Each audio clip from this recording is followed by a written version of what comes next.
Waalaikumsalam warahmatullahi wabarakatuh. Kami dari kelompok 11 akan mempresentasikan hasil diskusi kami tentang toxic relationship, di mana kami menggunakan bulletin board. Sasaran konseling kami yakni remaja-remaja, lebih tepatnya kepada siswa SMA. Yang pertama akan dijelaskan oleh saudari Indi. Saya akan menjelaskan definisi dari toksik. Toksik merupakan hubungan tidak sehat untuk diri sendiri maupun orang lain.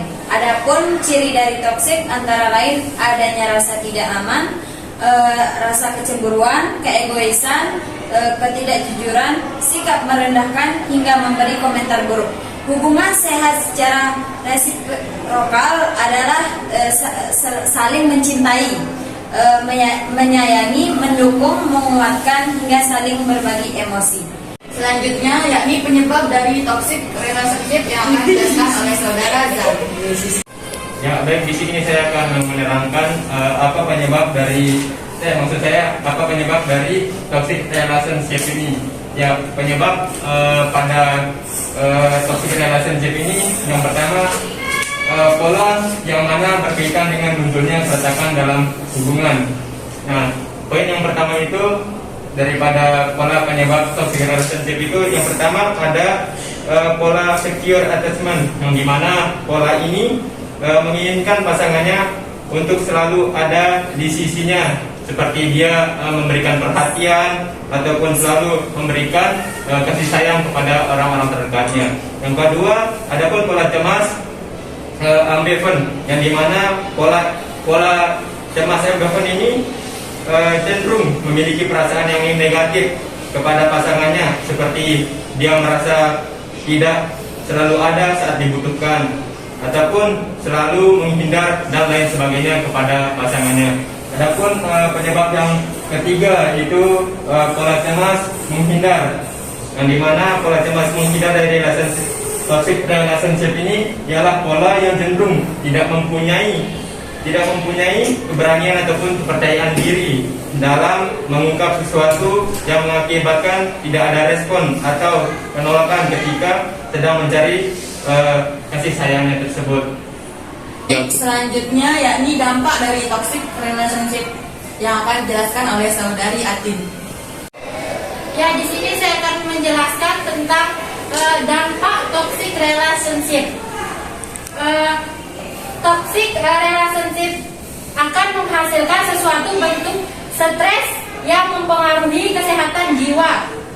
Toxic relationship merupakan hubungan bentuk toksik yang dirasakan korban, dapat berupa kekerasan verbal dan emosional. Kekerasan ini terjadi menjadi beberapa tahapan, yaitu tingkat pertama berupa perilaku secara verbal yang mengganggu baik secara langsung maupun melalui alat komunikasi, memberikan tekanan, menuduh atau berkata tidak pantas. Tingkat kedua merupakan kekerasan seksual baik berupa bujukan, rayuan, dan janji untuk mengontrol atau kekerasan seperti perkosaan. Tingkat ketiga yaitu kekerasan fisik, terjadi pada individu yang memiliki masalah keluarga, konflik fisik, dan penyiksaan seperti memukul, menendang, dan mendorong.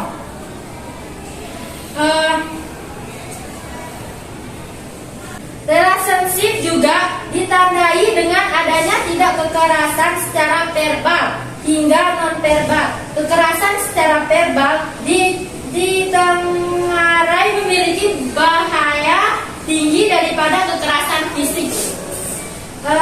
Efek dari kekerasan verbal sejatinya tidak terlihat, namun memberi dampak pada psikologis.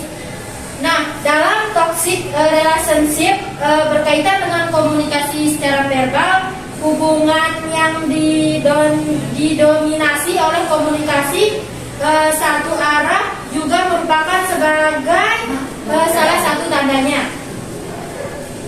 Bentuk-bentuk hubungan toksik dapat disimpulkan secara singkat berupa kekerasan dan Contohnya adalah berupa tamparan, menghantam, dan paling kejam adalah sampai membunuh.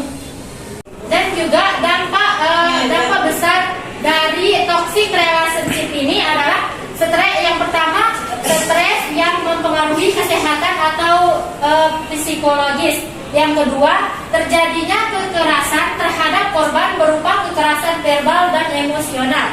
Yang ketiga itu kesulitan hidup sehat dan produktif. Dan yang terakhir adalah cenderung tidak merasakan kebahagiaan dalam hubungannya. Adapun undang-undang yang terkait dengan toxic relationship yang akan disampaikan oleh saudara Wahidin.